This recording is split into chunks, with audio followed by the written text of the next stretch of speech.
For a man to remember what the woman was wearing 34 years ago is significant and outstanding. Andy, my brother-in-law, met my sister Trish. It's an amazing story. It's all about a treasure found. Their story on how did they meet. 1983, 84? 84. 84? January 84. We met. I was out of the town with my friend Bruce. I've just come up from Brizzy. So you hadn't been in Cairns very long? No, not So it was long at all. just like, you were just here on a holiday visiting, or you were working in this? Yeah, I was looking for work. But I mainly come up to see my sister first. So you went out on the town with your mate Bruce?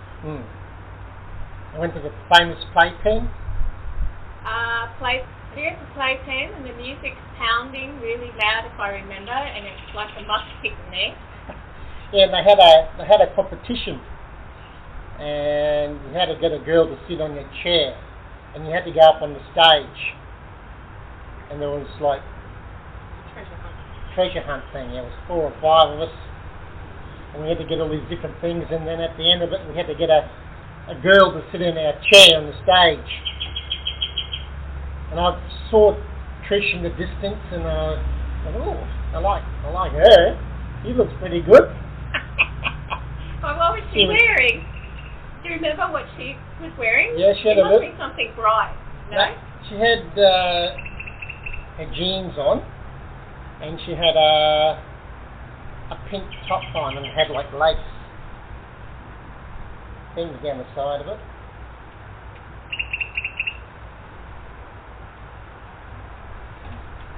Yeah, so when I came to pick the girl, I ran out and grabbed her, and she was my treasure. She sat on my chair on the stage, and we went for coffee after that. And I said, "Can I see you tomorrow?" Or she said, "Yep." That was it. That was how we met. Next day, yeah. Wow, that's amazing. I didn't know that story. So were you shocked, Trish, to be picked out of the crowd and having you run across the room and say, "Come and be my treasure," and sit on the seat? No, I'd seen him across the room too and thought he was nice, and I was secretly hoping he would come and ask me to dance. So you were projecting these big vibes out into the world, She must have been, yeah. Out into the universe. So you're sitting on chairs now.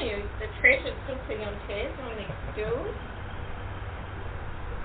Oh, that's a lovely story. I really like that. How many years have you guys been married now?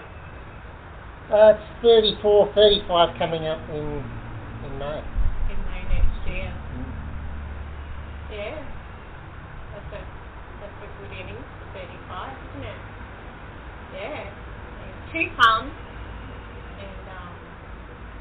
How many more years after that? Downhill lie now.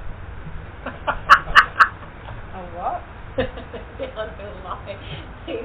You're on the other side of 50, so you're heading towards the grave. We're getting to the good stage of our life. We've done all the hard yards. So coffee the next day, and then you just continue to date after that. Yeah. This is amazing. Safe, secure, happy, chosen one, and you dated for a couple of years before you married? Probably? Well, we met in January and we moved in together in March. Oh, really? So you moved 3 months knowing each other, you moved in, lived with one another? Yep. Yeah. So we lived together. We bought our first home before he proposed. Before you got married. 1986 we bought our first home, and because of that he proposed to me because we bought a house together. Yeah. Married the following year in 87. Do you remember how much the house cost you in 1986? Must be about 45,000 or something, wasn't it? 55,000.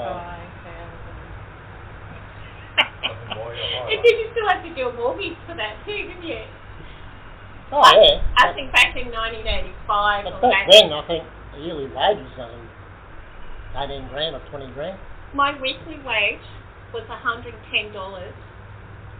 and I was getting $10 extra because I was doing shorthand. So, yeah. Well, you, Andy, worked 2 jobs to try and even get a deposit. Well, yeah. Yeah. The bank wouldn't give us a loan. To get it. So I had to work 2 jobs. 2 jobs for 12 months to save up a Get deposit. that deposit to buy that house. And then we weren't eligible for the first home buyers because I made too much money. Oh, was there first home buyers back then? Yeah. Yeah, but it was means tested back then. Yeah. Because, well, that's a lovely story.